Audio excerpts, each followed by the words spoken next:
Shalom saudara-saudari yang terkasih dalam Tuhan Yesus, welcome to Hope Church. Hari ini saya sangat bersuka cita karena bisa kembali berjumpa dengan saudara-saudari lewat layar kaca. Saya harap saudara dan saudari dalam keadaan yang sehat tanpa kekurangan suatu apapun. Sebelum kita memulai ibadah kita pada hari ini, simak sebentar informasi yang akan muncul di layar kaca Anda.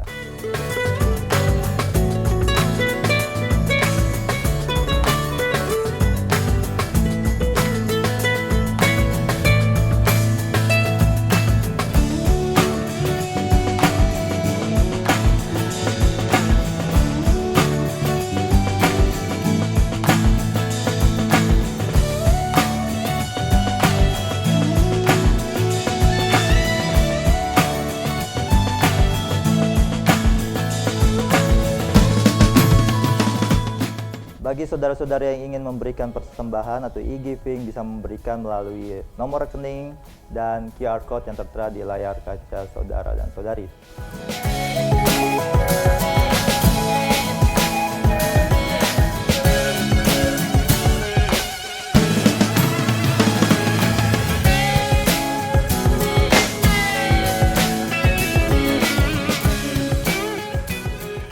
Sebelum kita memasuki ibadah, saya undang semua kita untuk bersatu dalam doa. Kita berdoa.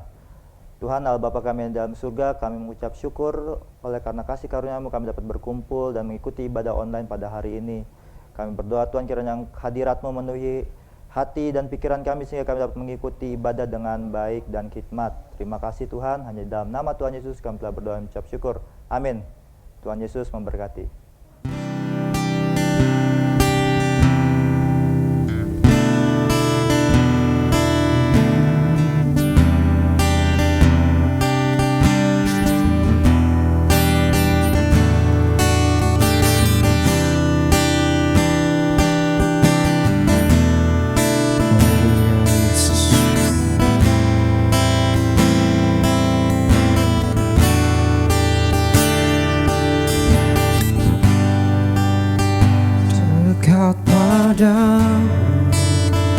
Itu rinduku,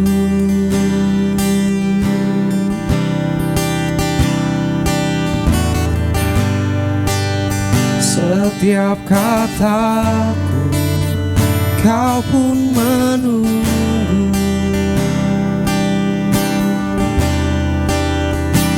Tak kusangka ku temukan satu kasih yang abadi.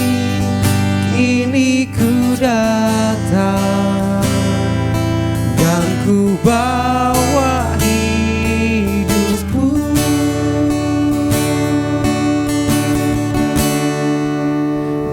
memandang wajah-Mu, mengikuti kebaikan-Mu, mengejar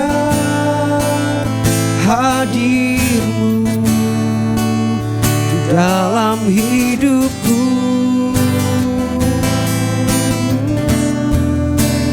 membawa sembahku,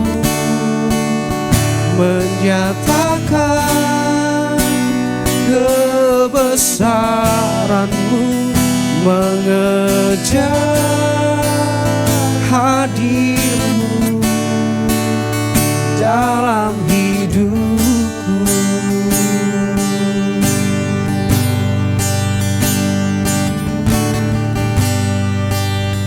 Dekat padamu, itu rinduku.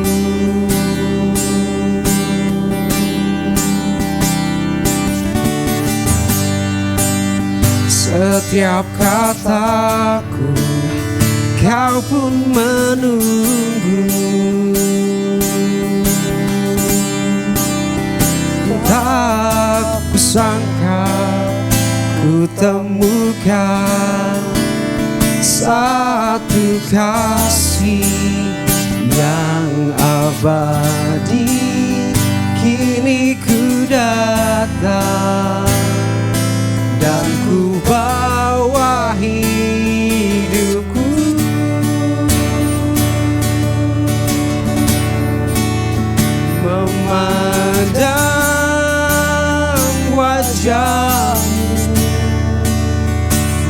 mengikuti kebaikan-Mu, mengejar hadir-Mu di dalam hidupku,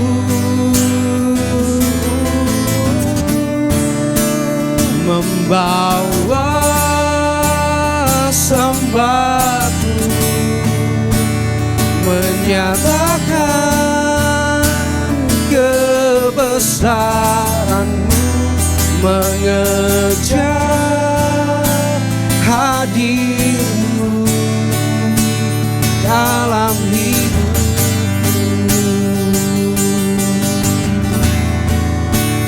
memandang wajah-Mu, mengikuti kebaikan-Mu, mengejar hadir-Mu di dalam hidupku,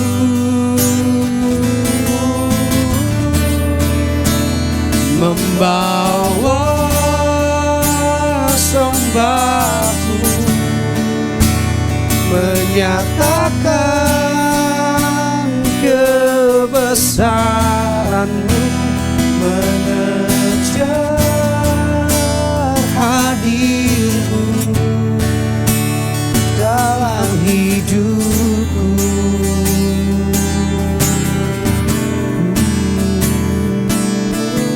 Haleluya, mengejar hadir-Mu Tuhan. Oh,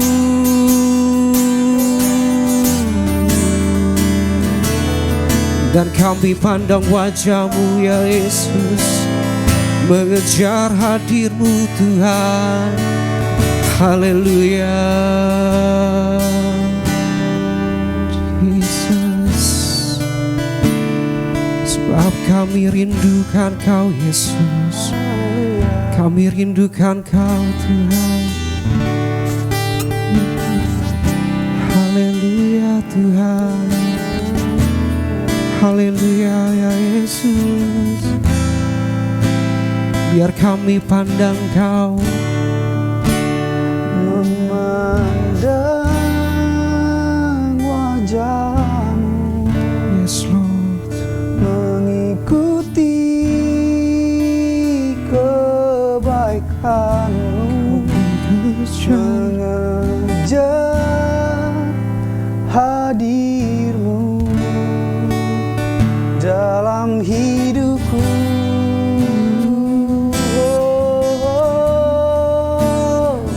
membawa sembahku, menyatakan kebesaran-Mu, mengejar hadir-Mu dalam hidupku, mengejar hadir-Mu dalam hidupku, mengejar hadir-Mu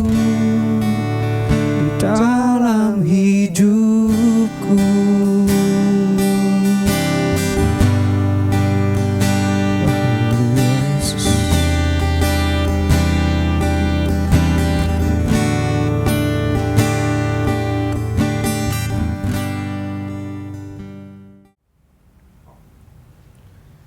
Ya, shalom saudara, senang sekali bisa kembali menyapa saudara lewat channel YouTube Hope Church Indonesia di acara ibadah online hari ini 29 Agustus 2021.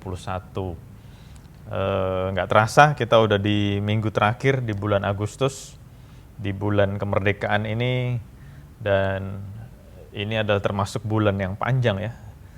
This is a long month. Karena ada 5 hari Minggu. Jadi buat kita hamba-hamba Tuhan, buat kita pengerja, aktivis, pelayan Tuhan berasa gitu kalau minggunya ada 5 kali. Dan kita sangat bersuka cita karena kalau minggunya ada 5 kali berarti kita 5 kali ibadah. Nah, sekali lagi saya mengucapkan shalom dan saya harap kita semua dalam keadaan yang baik, dalam keadaan yang sehat. Semuanya bukan cuman kesehatan fisik, tapi seperti yang kitab Yohanes katakan, baik-baik dan sehat-sehat dalam segala sesuatu. Hari ini saya tergerak untuk menyampaikan sebuah tema yang populer, yang ngetren buat kita semua, anak-anak muda khususnya. Bicara tentang influencer, menjadi influencer, menjadi sebuah cita-cita buat anak-anak muda, khususnya orang Indonesia ya. Saya nggak tahu kalau di negara lain. Kalau nanya sama anak-anak muda hari-hari ini, tanya cita-citanya pengen jadi apa gitu ya. Kalau dulu orang ditanya cita-citanya pengen jadi dokter, pengen jadi insinyur, pengen jadi macam-macam lah, pengen jadi pengacara, macam-macam. Tetapi hari-hari ini kalau kita tanya sama anak-anak muda, anak-anak remaja, mereka menjawab, wah pengen jadi YouTuber, pengen jadi gamers, pengen jadi influencer. Jadi dunia sudah berubah, bukan hanya karena COVID dunia berubah, tapi sebelum ada pandemi pun, anak-anak muda kalau ditanya pengen jadi influencer gitu ya. Bukan hanya punya uang yang banyak, tapi juga ya, jadi sangat terkenal. Followernya banyak di sosial media, bukan cuma ribuan, tapi bisa puluhan ribu, ratusan ribu, bahkan jutaan. Nah, kita akan membahas tentang menjadi influencer. Ya, saudara bisa mengikuti firman Tuhan ini dari awal sampai akhirnya, supaya get the idea gitu ya. Mungkin saudara pikir, wah Pastor Nathan mau ngajarin nih gimana cara jadinya influencer. Ya kalau saudara berpikir seperti itu, nggak salah juga gitu ya. Nah menarik, karena kita pernah bahas di Fuel, influencer ternyata ada 2 tipe. Influencer yang pertama atau yang paling sering adalah influencer yang dibayar gitu ya. Jadi kalau orang dibayar, terus walaupun dia nggak pernah pakai produknya, dia tidak pernah kenal produknya, ya namanya dibayar dia rela melakukan itu ya. Kebanyakan orang, memang nggak semua orang. Ada memang orang-orang yang sangat idealis kalau dia tidak tahu produknya, bukan cuma idealis tapi sangat berhati-hati kalau dia nggak tahu produknya, dia nggak tahu itu apa, nggak pernah pakai, dia nggak mau mengendorse. Tetapi umumnya orang-orang selama dibayar, selama ada komisi, ya dia mau aja gitu kan. Jadi pegangin barangnya, pegangin produknya, kalau itu makanan, ya makan 1-2 suap, minum 1-2 sedot atau teguk, terus bisa ngomong gitu ya. Wah ini minuman yang dingin, menyegarkan, sehat, dan sebagainya. Ini makanan yang paling enak di seluruh dunia, wah gitu ya bahasanya. Tujuannya adalah supaya followernya, subscribersnya, viewersnya bisa tertarik dan ikut membeli produk itu. Itu tipe influencer yang pertama. Tipe influencer yang kedua adalah influencer yang memang menggunakan produk itu, kalau itu produk, menggunakan atau makan makanan itu atau minum minuman itu, dan memang merasa seneng, merasa puas dengan produk itu. Nah ini beda banget. Jadi ini udah bicara tentang orang yang mengalami sendiri. Nah jadi kalau kita jeli melihat influencer itu, kita betul-betul jeli memperhatikan, ternyata body gesture mereka, cara bicara mereka beda. Orang yang hanya di-endorse atau dibayar untuk mengendorse sesuatu, dengan orang-orang yang memang betul-betul mengalami. Jadi produknya mereka memang suka, mereka memang menggunakan, bukan cuma menggunakan ya, secara rutin mereka gunakan. Misalnya produk kecantikan atau apapun. Jadi waktu mereka berkata, saya menggunakan ini. Wah itu menyampaikannya dengan confident, menyampaikannya dengan sungguh-sungguh. Itu ada 2 tipe influencer yang kita sama teman-teman di Fuel sudah pernah bahas, seru banget pembahasannya. Nah tapi yang ingin saya garis bawahi, benang merahnya, kesamaannya dari dua tipe influencer itu adalah mereka dua-duanya ingin menunjukkan kepada orang, kepada konsumen, kepada viewer, kepada subscribers, kepada followers, bahwa mereka memang sebetulnya seakan-akan menggunakan produk itu. Seakan-akan ya, saya pakai kata-kata seakan-akan. Karena memang ada yang benar-benar pakai, ada yang enggak gitu kan, jadi seakan-akan. Jadi seorang influencer menunjukkan kepada orang-orang yang mau di-influence, orang-orang yang mau dipengaruhi, influencer kan memberi pengaruh. Orang-orang yang mau dipengaruhi, mereka mau menunjukkan bahwa ini loh, aku sudah pakai dan memang produknya bagus. Jadi garis merahnya atau benang merahnya, kesamaannya yang ingin saya sampaikan adalah mereka sebetulnya mau menunjukkan bahwa mereka adalah doer, mereka adalah pelaku. Mereka adalah orang-orang yang melakukan, nggak cuma ngomong. Jadi nggak cuma ngomong pakai ya, tapi mereka tunjukin, walaupun tadi saya katakan ada yang cuma seakan-akan, ada yang beneran. Tapi sebetulnya benang merahnya atau kesamaannya mereka mau menunjukkan, ini loh aku pakai, jadi kamu mestinya pakai juga. Aku makan, mesti kamu makan juga. Aku minum, mesti kamu minum juga. Aku beli, mesti kamu beli juga. Itu adalah influencer. Tujuannya mempengaruhi orang lain untuk melakukan hal yang mereka lakukan. Saya mempengaruhi orang yang melihat saya untuk melakukan apa yang saya lakukan. Saya mempengaruhi orang yang melihat saya untuk makan apa yang saya makan.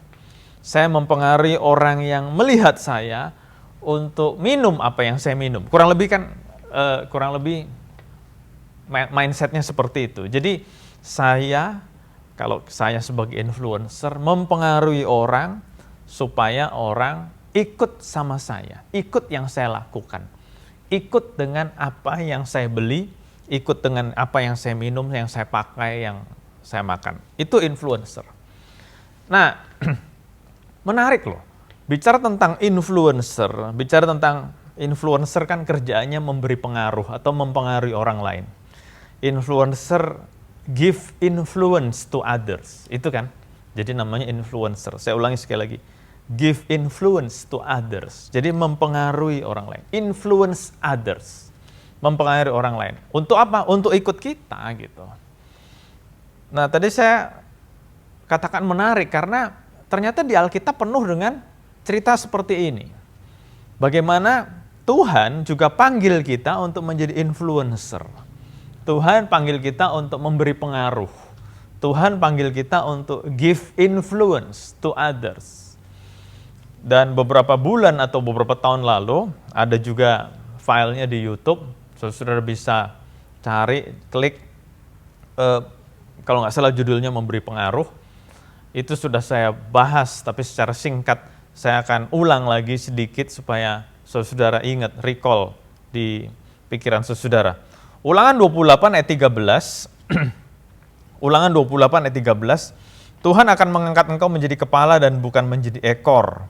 Nah, bicara tentang menjadi kepala dan bukan menjadi ekor kan, orang seringkali menganggap ini bicara tentang leadership, menjadi pemimpin, leadership kepemimpinan.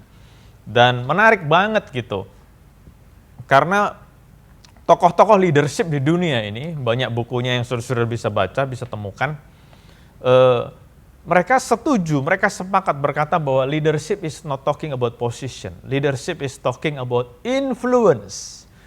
Jadi ibu-ibu rumah tangga jangan pernah berpikir, ngomong leadership, gue nggak masuk hitungan lah. Leadership itu kan buat bos-bos. Salah, ternyata leadership adalah giving influence. Bagaimana kita mempengaruhi orang lain untuk nurut kita. Kalau tadi sempat saya katakan ibu-ibu rumah tangga kalau belanja di pasar atau belanja dimanapun, ibu-ibu pasti menginfluence orang untuk mau menurunkan harganya. Nah, itu kan bicara tentang mempengaruhi orang. Mempengaruhi orang untuk nurut dia. Ibu-ibu mempengaruhi suaminya, ibu-ibu mempengaruhi anak-anaknya. Demikian juga semua orang, gak cuma ibu-ibu rumah tangga. Jadi, Ulangan 28 ayat 13, Tuhan berkata, aku akan mengangkat engkau menjadi kepala. Itu bicara tentang leadership, bicara tentang head. Ternyata leadership is not talking about position. Leadership is about influence. Jadi dari kitab Ulangan kita bisa melihat juga bahwa Tuhan memanggil kita, Tuhan memberikan kepada kita tanggung jawab untuk menjadi influencer. Matius 5 ayat 13 di situ dikatakan kamu adalah garam dunia, garam dunia. Nah, garam rasanya asin. Saya pengen nanya sama saudara kalau ini ibadah onsite, tapi karena ini ibadah online, saya percaya semua saudara setuju sama saya, garam rasanya asin. Betul ya, semua setuju ya, garam rasanya asin. Nah tapi kita lihat ya, semua benda yang disentuh oleh garam, rasanya jadi asin juga. Semua benda yang disentuh oleh garam, semua benda yang, saya rubah kata-katanya, semua benda yang dijamah oleh garam, rasanya jadi ikut asin. Nah ini kan bicara tentang pengaruh. Jadi waktu Tuhan berkata, kamu adalah garam dunia, Tuhan sedang berbicara juga kepada kita bahwa, lihat, kamu harus memberi pengaruh. Karena kalimat berikutnya berkata, kalau garam kehilangan keasinannya, kagak ada gunanya dibuang dan diinjak orang. Jadi kalau garam tidak bisa mempengaruhi, nggak ada gunanya. Nah jadi ini bicara lagi tentang influence, bicara lagi tentang pengaruh. Ayat berikutnya, Wahyu 3 ayat 15, di situ dikatakan, alangkah baiknya jika engkau dingin atau panas. Jadi Tuhan nggak suka dengan suam-suam kuku, dan ini juga sudah saya jelaskan, ada YouTube-nya, YouTube filenya ada. Tuhan mau kita dingin atau panas. Dingin ya dingin sekalian, panas sekalian. Maksudnya apa? Karena kalau kita dingin, apapun yang kita sentuh akan ikut dingin. Demikian juga kalau kita panas, apapun yang kita sentuh jadi ikut panas. Nah ini kan semua bicara tentang pengaruh. Bicara tentang menjadi kepala bukan jadi ekor. Bicara tentang menjadi garam, bicara tentang menjadi dingin atau panas. Itu semua bicara tentang pengaruh. Semua bicara tentang influence. Tuhan mau memang kita menjadi influencer. Tuhan memang panggil kita untuk menjadi pengaruh. Memberi pengaruh. Saya ulang sekali lagi. Tuhan panggil kita, Tuhan kasih kita tanggung jawab untuk menjadi pengaruh. Sudah pasti menjadi pengaruh yang baik. Bahasa kerennya menjadi influencer. Berpengaruh kepada orang. Tujuannya apa? Lewat kehidupan kita. Waktu orang lihat kehidupan kita, orang ikut gaya hidup kita. Orang ikut makan yang kita makan, orang ikut minum yang kita minum, orang ikut pakai produk yang kita pakai, orang ikut gaya hidup kita. Itu kan bicara influence. Jadi sekali lagi, tema khotbah hari ini menjadi influencer. Becoming influencer. Dan sekilas tadi sudah ada 3 ayat yang kita baca. Ternyata keren banget ya. Memang Tuhan panggil kita menjadi influencer. Influencer bicara tentang menjadi pengaruh atau memberi pengaruh. Sehingga orang yang ngelihat kita, mereka meniru kita. Orang yang menyaksikan hidup kita, mereka meniru, imitate kita. Nah, bahasa lain dari menjadi pengaruh, bahasa lain menjadi influencer. Kalau influencer kan bahasa sehari-hari sekarang ya. Menjadi pengaruh itu mungkin juga bahasa sehari-hari. Tapi ada sebuah bahasa yang lebih serius, yang artinya sama. Dan hari ini kita akan baca ayatnya. Kata itu adalah ada di 1 Timotius 4 ayat 12. 1 Timotius 4 ayat 12. Jangan seorang pun menganggap engkau rendah karena engkau muda. Jadi kalimat yang pertama dikatakan, jangan seorang pun menganggap engkau rendah karena engkau muda. Jadi karena kita semua di Hope Church masih muda, for your information ya, WHO mengeluarkan sebuah statement, orang muda itu adalah orang yang di bawah 60 tahun. Jadi buat Bapak Ibu yang usianya udah 50 lebih, belum 60 tahun, menurut WHO itu masih kalangan pemuda. Wah, jadi bersyukurlah kalau saya ngomong orang-orang muda, bukan berarti 20-an atau 30-an atau belasan, enggak ya. Masih 60 tahun ke bawah masih muda. Bahkan kalau Bapak Ibu yang mendengar firman Tuhan ini, yang join channel YouTube ini, usianya sudah 60-70, Yang penting semangatnya masih muda, ya dihitung anak muda juga. Nah, di sini dikatakan jangan seorang pun menganggap engkau rendah karena engkau muda. Jangan seorang pun mengintimidasi karena kita muda. Jangan seorang pun underestimate kita karena kita masih muda. Enggak, jangan. Jadi walaupun kita masih muda atau kita lebih muda dari orang yang kita hadapi, orang yang kita ajak ngobrol, kita lebih muda dari bos kita lebih muda dari mungkin bawahan kita, karyawan kita. Di sini dikatakan, jangan seorang pun menganggap engkau rendah, walaupun kau masih muda. Nah ini dia, jadilah teladan. Tadi saya kan bicara ya, influencer itu kata-kata yang familiar hari-hari ini, memberi pengaruh, menjadi pengaruh, kata-kata yang lebih menjelaskan tentang influencer. Nah kata-kata serius tentang influencer atau menjadi pengaruh adalah keteladanan. Kan artinya mirip kan? Kalau influencer tadi kan kita makan apa, kita berharap follower kita ikut. Kita beli apa, kita berharap follower kita ikut beli. Kita pakai apa, kita berharap follower kita pakai apa, gitu kan? Itu kan memberi pengaruh.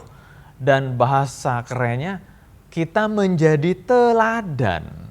Supaya apa? Supaya orang yang ngelihat hidup kita, mereka akan mengikuti kita. Wah ini keren ya.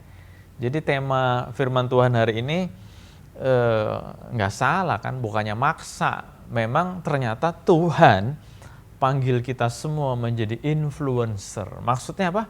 Menjadi teladan. Menjadi teladan. Sama-sama katakan, menjadi teladan. Sudah di rumah masing-masing atau dimanapun sudah berada, sama-sama katakan, menjadi teladan. Dan ini menjadi panggilan Tuhan buat kita, tugas yang Tuhan percayakan kepada kita menjadi teladan. Nah menarik, dalam kitab Timotius ini, kitab Timotius adalah salah satu kitab yang saya suka. Kenapa? Karena Timotius ditulis oleh seorang rasul yang keren banget, namanya Rasul Paulus, kepada seorang muda namanya Timotius. Nah, kita semua masih muda, jadi anggap aja Timotius adalah kita semua, dan Rasul Paulus lagi kasih nasihat buat kita semua yang masih muda. Rasul Paulus yang senior, Rasul Paulus yang sangat bijaksana, Rasul Paulus yang kerohaniannya sudah sangat tinggi, dia berkata kepada anak didiknya nama Timotius, jangan seorang pun menganggap engkau rendah karena engkau muda, tapi jadilah teladan, jadilah influencer. Di sini ada beberapa poin yang bisa kita pelajari sama-sama. Kita akan lihat secara cepat kata demi kata. Nomor 1, menjadi teladan bagi orang-orang percaya kan. Nomor 1, menjadi teladan dalam perkataan. Nah tadi saya kelewat sedikit, menjadi teladan bukan buat sebagian orang, menjadi teladan bukan buat orang yang lebih muda aja, tetapi menjadi teladan bagi orang-orang percaya, menjadi teladan buat banyak orang. Jadi nggak cuma menjadi teladan buat 1-2 orang, tapi jadilah teladan buat banyak orang. Siapapun yang Tuhan titipkan dalam hidup kita, siapapun orang-orang yang dipercaya Tuhan ketemu kita, nah kita perlu jadi teladan buat mereka semua. Itu. Nomor 1, menjadi teladan dalam perkataan. Nah bicara tentang perkataan bisa panjang lebar, dalam dan luas. Tuhan mau kita menjadi manusia, menjadi anak muda, orang muda yang punya perkataan yang baik dan benar. Kalau bicara tentang menjadi teladan dalam perkataan, nomor 1 yang paling cepat kita ingat adalah jangan suka ngomong jorok, jangan suka ngomong-ngomong yang negatif. Kenapa? Karena Tuhan bilang apa? Jadilah teladan dalam perkataan. Kita mesti benar-benar jaga mulut kita sungguh-sungguh. Ingat, kita ini anak Tuhan. Dan waktu kita jadi anak Tuhan, Tuhan mewariskan kuasanya kepada kita. Ingat, saya ulangi kata-katanya. Tuhan mewariskan kuasanya kepada kita. Dan salah satu kuasa yang Tuhan wariskan kepada kita adalah berbicara. Waktu Tuhan menciptakan langit, bumi, dan segala isinya, Tuhan hanya menggunakan firman-Nya, sabdanya, mulutnya, dan semuanya jadi. Makanya kita mesti ngerti ayat ini, kita mesti ngerti fakta kebenaran ini. Kita punya kuasa dalam mulut kita. Jadi kita mesti hati-hati ngomong. Kita mesti hati-hati bicara kepada orang lain. Kita mesti hati-hati bicara tentang diri kita sendiri. Kita mesti hati-hati bicara tentang keadaan kita. Karena apa? Kalau kita salah ngomong, ingat, mulut kita berkuasa. Misalnya kita mengumpat tentang keadaan ini. Kita mengumpat tentang hari-hari ini. Waduh, hari-hari ini sak ya, gue gak suka ya. Nah, itu bahaya. Kenapa? Memang semuanya mengalami hal yang kurang baik atau tidak baik. Tetapi waktu kita mengumpat, ingat, kita punya kuasa menjadikan hari ini menjadi hari yang lebih tidak enak lagi. Hari yang lebih tidak baik lagi. Padahal firman Tuhan mengatakan, dalam kitab Mazmur dikatakan, "This is the day that the Lord has made." Hari ini hari yang dijadikan Tuhan. Marilah kita bersorak-sorai, bersukacita. Jadi setiap pagi waktu kita bangun tidur, mestinya ada ucapan syukur. Terima kasih Tuhan buat hari yang baru. Hari di mana aku akan diberkati. Hari di mana aku akan mengalami berkat Tuhan. Hari di mana aku akan mengalami kedahsyatan Tuhan, mujizat Tuhan. Nah, kita sudah menubuatkan hari ini menjadi hari yang baik. Saudara-saudara boleh coba di rumah masing-masing. Coba dalam hidup saudara masing-masing. Kita harus menyampaikan hal-hal yang positif tentang hidup kita, tentang hari ini. Ingat, kata kita berkuasa. Nah, kalau kita menyampaikan hal yang positif, kita akan mengalami hal-hal yang baik. Tapi waktu kita mengatakan hal-hal yang tidak baik, ya kita akan mengalami hal-hal yang tidak baik. Ingat, kata-kata kita berkuasa. Jadi Tuhan berkata pertama-tama, jadilah teladan dalam perkataan. Jangan kersing, jangan mengumpat, jangan maki-maki orang. Sebagai manusia saya sadar kadang-kadang kalau kita lagi kesel, ada orang yang bikin kita kesel, pengen rasanya mengumpat. Tapi hati-hati ya, karena firman Tuhan dalam kitab Injil, Matius, Markus, Lukas, Yohanes berkata, katakan kata-kata berkat, katakan kata-kata berkat. Kenapa? Karena waktu kita mengatakan kata-kata berkat, berkat itu akan turun atas orang itu.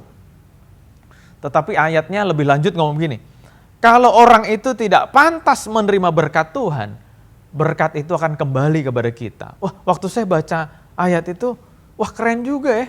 Bukan keren juga, keren banget ya. Makanya saya jadi sering ngomong, God bless you. God bless you, Tuhan berkati ya. Tuhan berkati ya.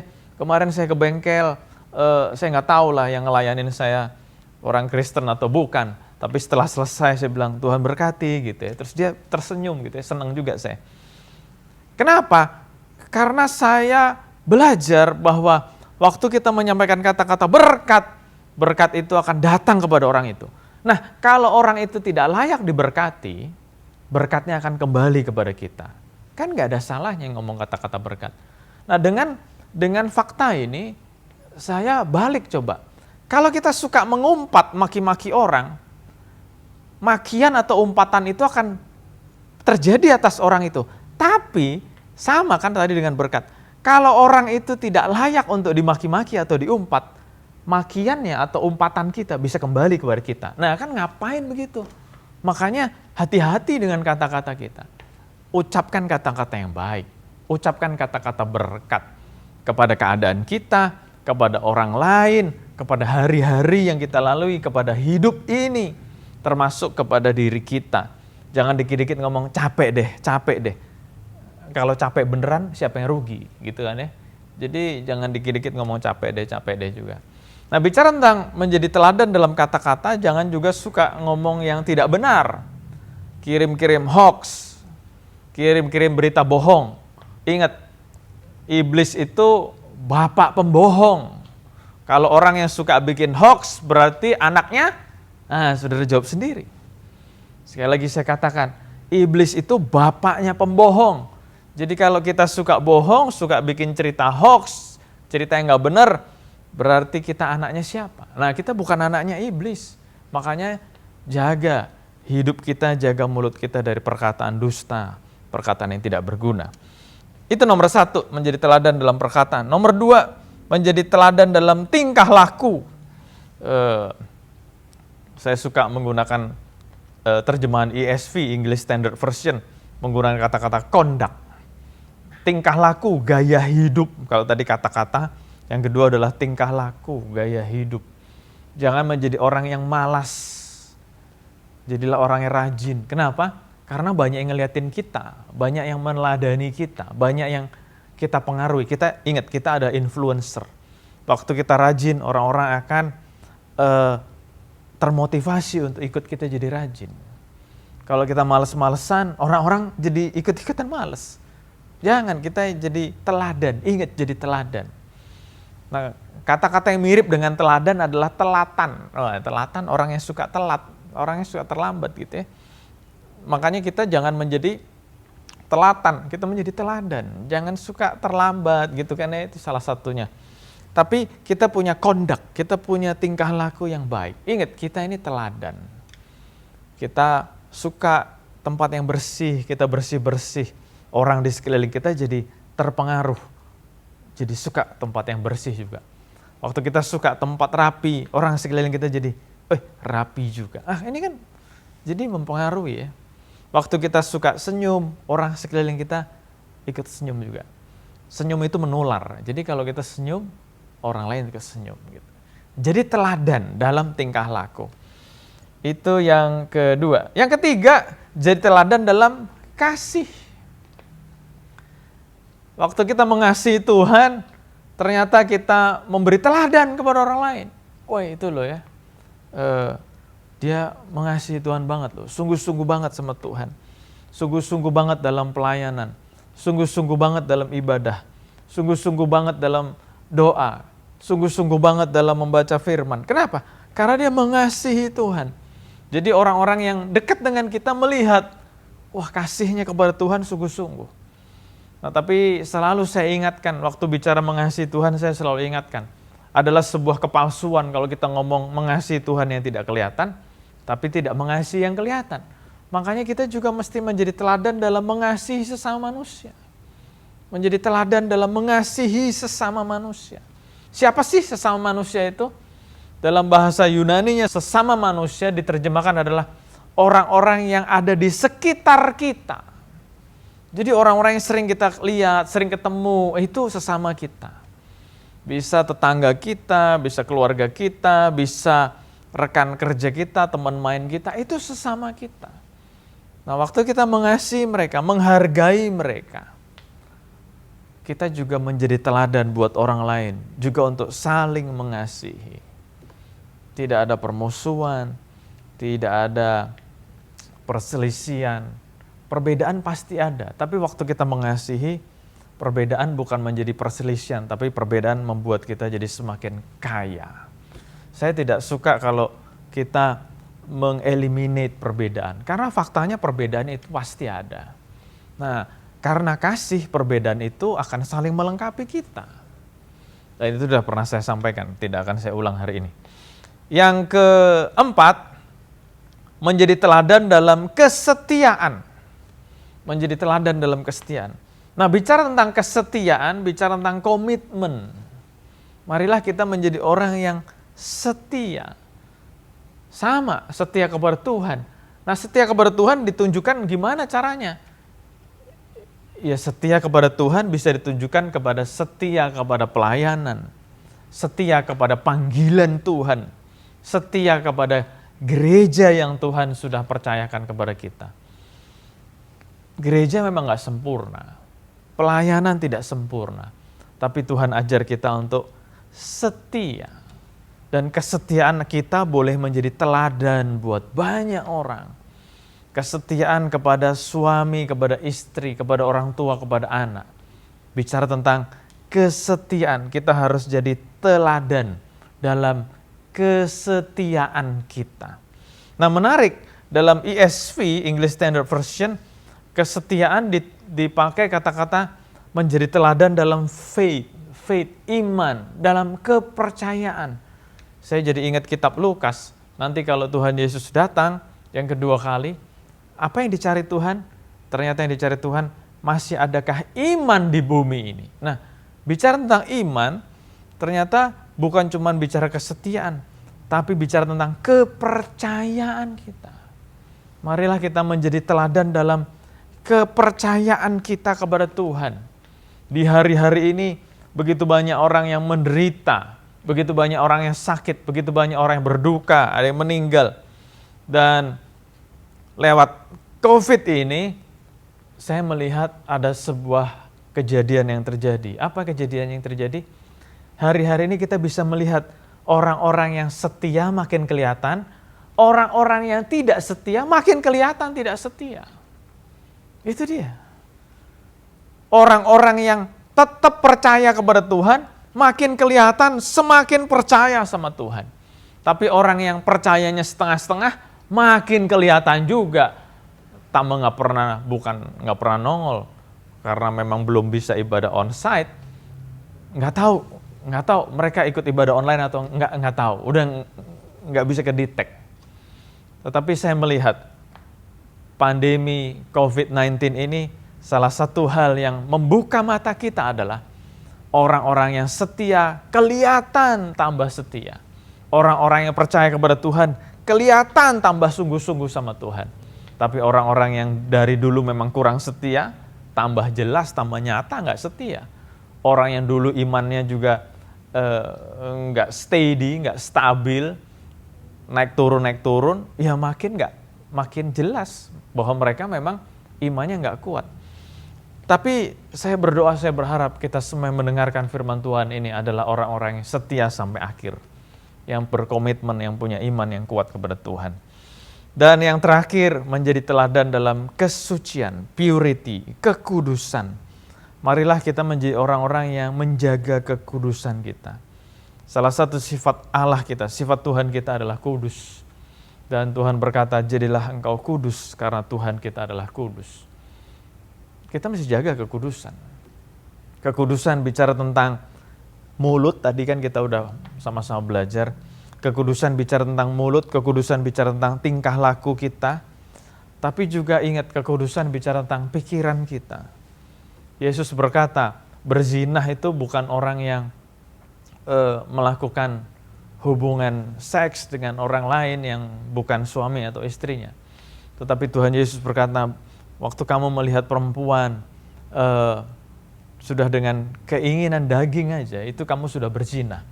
Jadi ketidakkudusan juga timbul dalam pikiran, makanya kita harus jaga pikiran kita tetap kudus.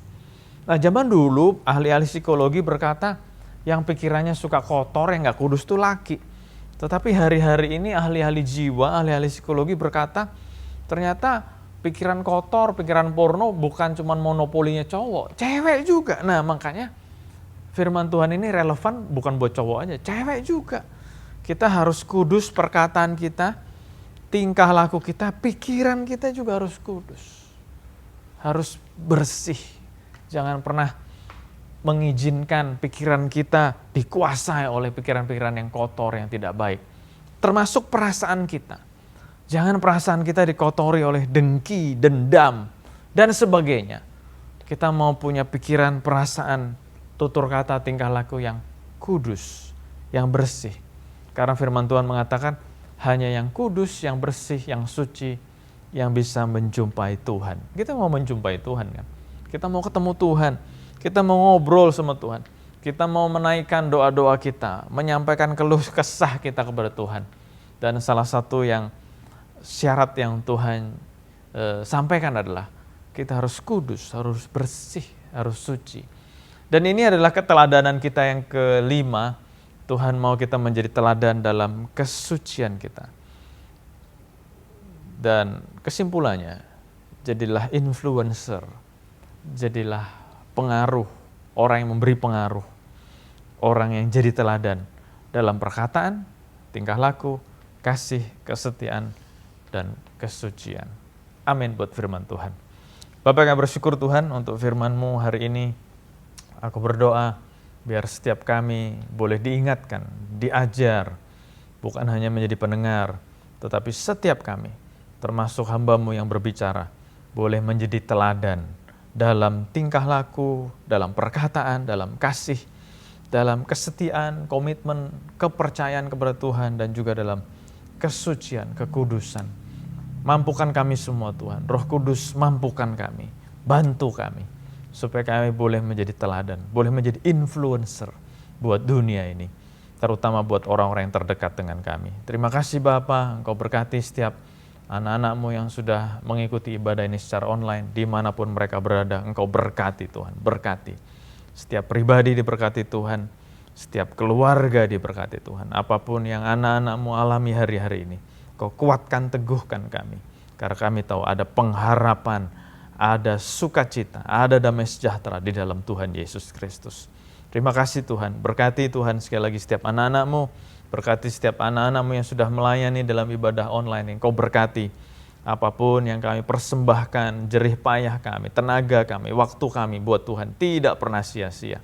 Terima kasih Tuhan, kami bersyukur setiap anak-anak-Mu yang sudah memberikan persembahan, Kau juga berkati Tuhan. Berkati mereka, persembahan yang sudah dikumpulkan Kau juga berkati. Terima kasih Bapak, kami bersyukur sekali lagi Tuhan, setiap pribadi, setiap keluarga diberkati Tuhan, setiap usaha pekerjaan diberkati Tuhan, studi anak-anak-Mu diberkati Tuhan, rumah tangga anak-anak-Mu diberkati Tuhan. Terima kasih Bapak, dan saudara dikasih Tuhan, terimalah berkat yang berlimpah-limpah dari Allah Bapa kita, kasih sayang anugerah dari Tuhan kita Yesus Kristus, dan persekutuan dengan Roh Kudus yang terus memimpin, menguatkan, meneguhkan kita, ada selalu bersama dengan kita mulai saat sekarang ini bahkan sampai selama-lamanya. Dan kita yang diberkati Tuhan sama-sama katakan amin, amin. Tuhan Yesus berkati, happy Sunday, sekali lagi God bless you. Kau Allah yang besar, ajaib dan mulia. Kau Yesus yang selalu membuatku terpesona. Segala pujian bagi-Mu ya Tuhan. Hanya Kau yang layak Tuhan, sebab hanya Engkau Tuhan. Hanya Kau yang layak Tuhan, hanya Engkau Yesus. Hanya Kau